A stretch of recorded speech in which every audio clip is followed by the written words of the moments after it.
We're actually going to make a start, very select audience, but we are recording this, presenters, as long as you're happy with that.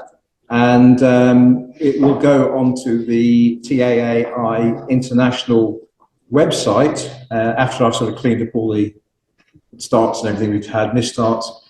It'll go onto the website as well as onto the main website as a seminar. So I think it's important we recognise that the information we're going to share is going to be disseminated far wider than the point we're actually doing today.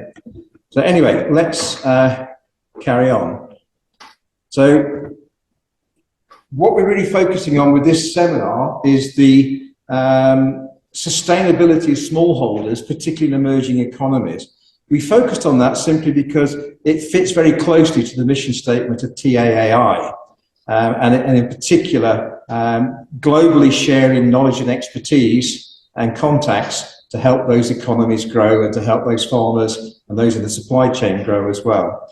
We've got a program that's quite interesting in that we have a number of us who are coming to the end of our professional careers, sharing our experience, but also some of you who are just starting or have started relatively recently, and I'm really pleased to say that we'll be having hopefully 3 of our alumni who have done the SAFS or IID program here at the Royal Agricultural University, who will be sharing with us what they've been doing and how they're getting on. So I think we've got the essence of what we want, which is people who are on the start of the journey, people towards the end of the journey.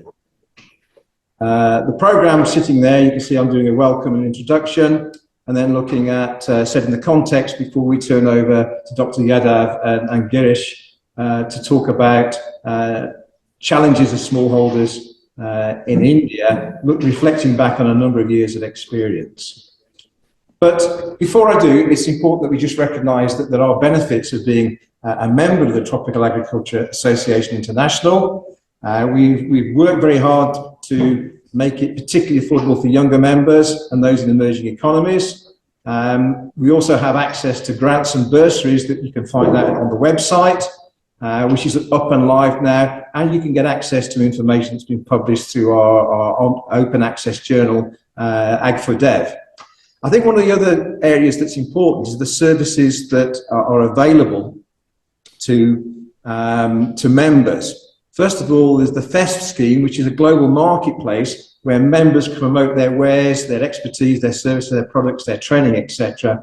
So those who are new into the industry, it's a way you can get yourself known globally, and those who have got a wealth of knowledge and expertise have an opportunity to put it out there for others to access and share.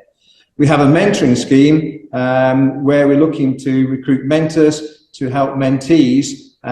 It's only accessible to members. You can either be a mentor or be mentored, and we create the contact through the website, but then it becomes a personal relationship between the mentor and the protege.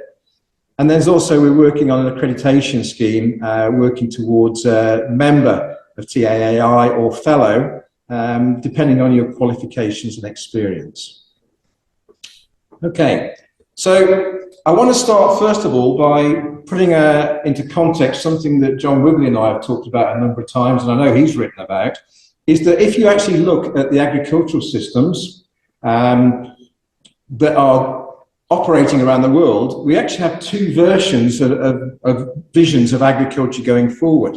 There's the one that dominates at the moment, the market system, the just-in-time delivery. It's to multinationals along short supply chains, vertically integrated, and it's mainly the information is mainly passed down in standards, mainly to larger farms.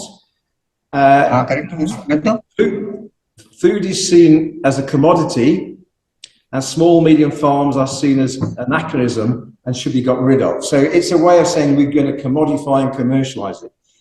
But then if you actually look at the system that produces the most amount of food, then it's mainly family farms and smallholders, including those who are feeding themselves, the subsistence farmers, and they're producing some 80% of the food, with many of them practicing sustainable methods and supplying local markets because they have no other option. They cannot afford those higher inputs and to meet the market standards. A couple of observations.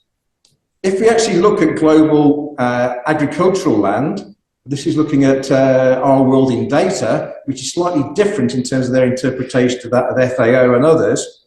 Half of agricultural land is on holdings of 20 hectares or less. That's in the red boxes you can see there. But those who farm 2 hectares or less use up to 24% of agricultural land, produce 29% of crops, and supply 32% of the world's food. I think that's a good indication of efficiency. But their system, we don't know how sustainable it is going forward against climate change, against the dominating market, against those who have power in food supply chains. And we don't know what challenges they face, and we don't know what challenges we're going to face. So how do we fix the system? Well, we know the challenges include limited volumes of food on small plots of land, which is very seasonal. Few own their land and many have weak land rights through informal tenure systems. They have fewer resources and inputs than commercial larger farmers, leading to more ecological approaches by default. Often part of an informal economy and many dependent on family labour, are vulnerable to food supply chains. They don't know the rules. They're not big enough to be able to be actors into it. And they are probably the most vulnerable to climate change if you look at the predictions across the globe. And even now, many of them are in poverty and hungry, and some 75% of people experiencing hunger come from rural areas, and many of these are farmers. I put that picture up there, 45% owned by cocoa farmers. Anyone know who it is? Which company that is? It's one of the best chocolate in the world, Divine Chocolate. Okay, and they're sitting there and have actually taken this relationship that I want to share later on in the day. Richard, can you move from the screen? Because they can't see you apparently on the camera. They can't see your face. Oh, I see. So if you can move slightly to... Can you be seen now? Okay, I think it's because we're looking at the what's on the videos on there. Just a message from one of the Zoomers. Could you move where your face can be seen? That's all. Okay, there are a number of actions that we could be looking at to try and help farmers go forward. Let me just...